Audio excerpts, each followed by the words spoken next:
coincidencia con la celebración del Día del Folclore que estamos recordando ya hoy, ya los referentes del Ateneo de la Lengua y Cultura Guaraní refieren que se requiere una política integral, gubernamental, para abordar los problemas y desafíos por los que atraviesa el folclore.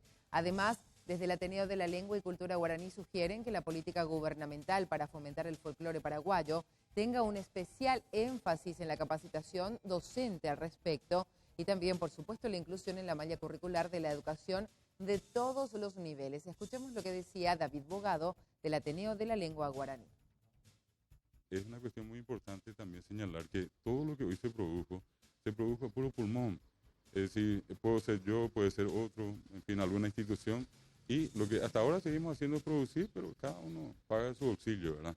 Es cierto, mucha gente así, hoy tenemos muchos libros, pero es todo producto de esa especie de idealismo que todavía tenemos. Y que en alguna medida tampoco estamos dispuestos a dejar de lado. Es lo que nos gusta, nos apasiona, nos dedicamos a esto.